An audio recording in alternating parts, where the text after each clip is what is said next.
प्रिय विद्यार्थियों, मानव एवं आर्थिक भूगोल के अंतर्गत द्वितीय वर्ष के लिए आज ये व्याख्यान में प्रस्तुत कर रहा हूँ विश्व की प्रमुख जनजातियाँ। मैं doctor H.N.. Kohli, associate professor, भूगोल विभाग, राजकीय कला महाविद्यालय कोटा। देखिए, जनजातियाँ एक बहुत महत्वपूर्ण विषय है भूगोल के विद्यार्थियों के लिए। भारत की जनजातियों का तो हम अध्ययन करते ही हैं, पर विश्व की प्रमुख जनजातियों के बारे में भी भूगोल के विद्यार्थियों को नॉलेज होना चाहिए। कई बार परीक्षाओं में और खासकर प्रतियोगी परीक्षाओं में इस प्रकार के सवाल अवश्य आते हैं। देखिए, वैसे तो द्वितीय वर्ष जो है कोटा विश्वविद्यालय कोटा के पाठ्यक्रम के अनुसार हमारे जो विश्व की प्रमुख जनजातियाँ उनमें एस्किमो, बुशमैन और पिग्मी, ये तीन प्रमुख जनजातियों का अध्ययन है। किंतु फिर भी हमें एक भूगोल के विद्यार्थी होने के नाते ये पता होना चाहिए कि कौन सी जनजाति कहाँ पाई जाती है। तो देखिए, ये मानचित्र के आधार पे मैं आपको समझाने का प्रयास करूँगा। देखिए, ये एस्किमोज जनजाति जो है वो उत्तरी अमेरिका के उत्तरी भाग में यानी कनाडा और ग्रीनलैंड के जो भाग हैं, ये शीत प्रदेश, इनमें मुख्य रूप से पाई जाती है और कुछ मात्रा में ये रूस के पूर्वी एरिया में, ये जो आप लाल इससे खड़ी लाइन से देख रहे हो, ये शेड है जो ये एस्किमो जनजाति को बता रही है। पिग्मी जो जनजाति है वो मध्य अफ्रीका की मुख्य जनजाति है। तो ये देखिए, मध्य अफ्रीका में ये पिग्मी जो जनजाति है वो पाई जाती है। खासकर कांगो बेसिन में, जो कहीं भूमध्य रेखीय क्षेत्रों में ये पाई जाती है। अब इसी तरह से जो तीसरी जो बुशमैन है मुख्य जनजाति, वो भी अफ्रीका के कालाहारी मरुस्थल में पाई जाने वाली जो जनजाति है। अब इसके अलावा देखिए, सेमांग और सकाई जो जनजाति है वो मलेशिया की जनजाति है, ये इसी एरिया में पाई जाती है। ठीक है। बद्दू जो है ये अरब प्रायद्वीप में, मतलब इस तरह से अरब मरुस्थल में बद्दू जनजाति पाई जाती है। मसाई जो जनजाति ये पूर्वी अफ्रीका में इस तरह से ये पाई जाती है। खिरगिज है जो मध्य एशिया वाले क्षेत्र में, ये रूस वाला क्षेत्र, ये खिरगिज जनजाति। इसी तरह से जो लेप्स जनजाति है, ये देखिए आप, बिल्कुल उत्तरी ध्रुव के इस उत्तरी जो शीत प्रदेश है वहाँ पर ये देखी जाती है, ये लेप्स जनजाति है। इसी तरह से ये युकार्ड जनजाति का क्षेत्र है, ये चकटी जनजाति का क्षेत्र है।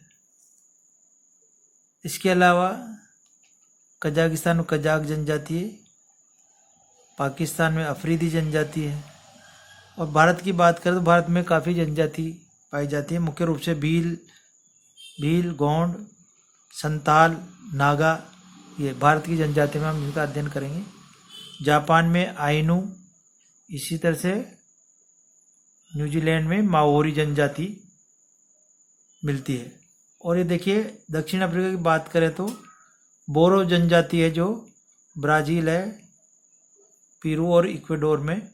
इसी तरह से ओकाब जनजाति भी दक्षिण अफ्रीका में पाई जाती है। आवा जनजाति भी यहीं मिलती है। तो इस प्रकार से ये विश्व की जनजातियाँ हैं। अब जैसे हम देश या क्षेत्र के अनुसार एक बार आपको बताऊं मैं, जैसे सबसे पहले बात करें अफ्रीका की जनजातियाँ की, तो अफ्रीका में इसके अलावा भी मुख्य जनजातियाँ जैसे हमने देखा पिग्मी और इसके बुशमैन और इनके अलावा भी काफ़ी जनजातियाँ हैं। तो देखिए किक्कू जनजाति है जो पूर्वी अफ्रीका में पाई जाती है।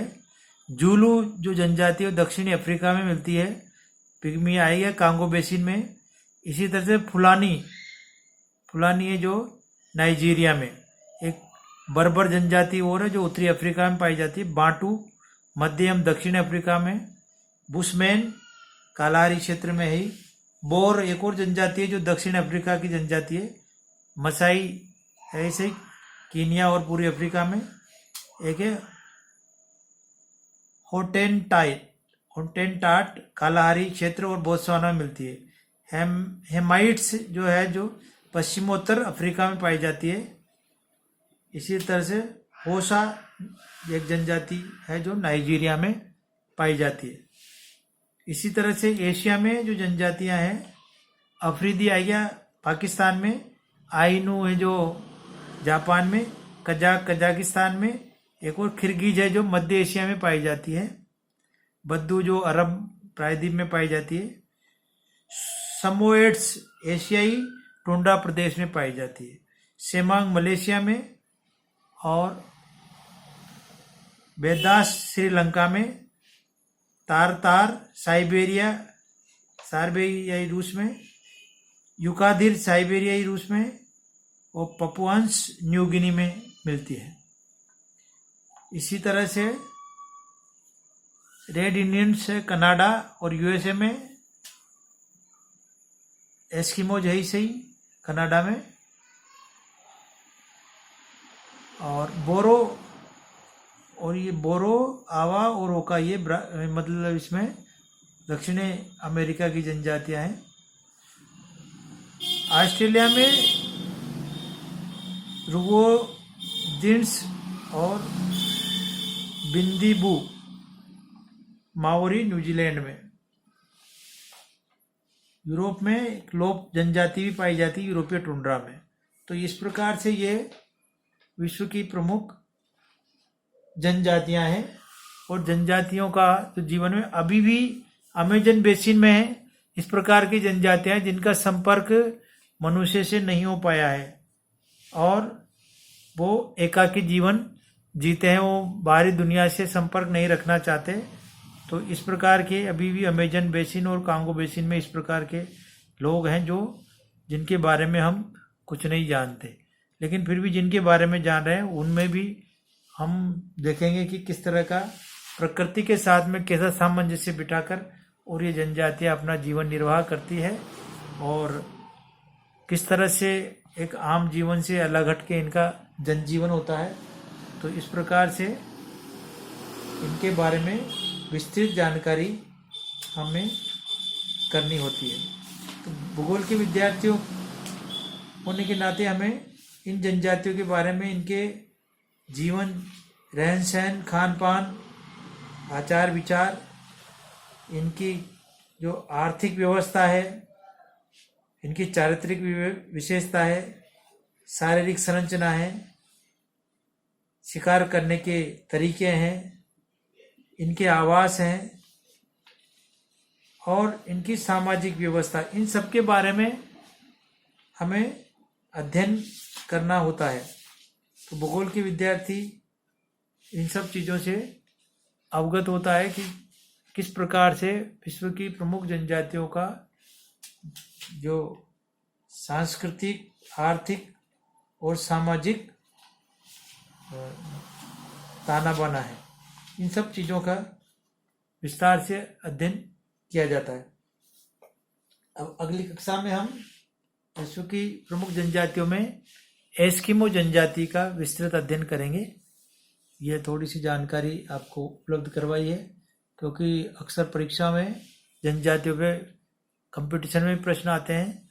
तो इस प्रकार से भूगोल के विद्यार्थी को, क्योंकि उनके कोर्स में भी है, हालांकि विश्वविद्यालय के कोर्स के अनुसार कुछ समय जनजातियों के बारे में ही अध्ययन करना होता है, फिर भी क्योंकि ये विषय है मानव भूगोल का, तो कहाँ कहाँ किस प्रकार की कौन सी जनजाति पाई जाती है ये जानना अति आवश्यक है।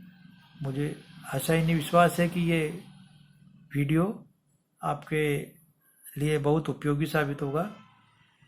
आप लोग वीडियो देखकर और लाइक करना और सब्सक्राइब करना नहीं भूलें, क्योंकि देखिए उससे पता चलता है कि आप लोग नियमित रूप से इन ई क्लासेज से जुड़े हुए हैं, क्योंकि सरकार का प्रयास है और भूगोल विभाग राजकीय कला महाविद्यालय का प्रयास है कि आप लोग घर बैठे ही आप लोगों को अध्ययन सामग्री पहुंचे, आप लोग इस कोरोना महामारी में भी नियमित रूप से अध्ययन कर सकें। तो इसके लिए प्रयास है, इसलिए आप लोग नियमित इन वीडियोस को देखकर अपना अध्ययन अध्यापन जारी रखें, ताकि आप लोगों को आगे भविष्य में लाभ हो। धन्यवाद। लाइक करना और सब्सक्राइब करना नहीं भूलें। Thank you.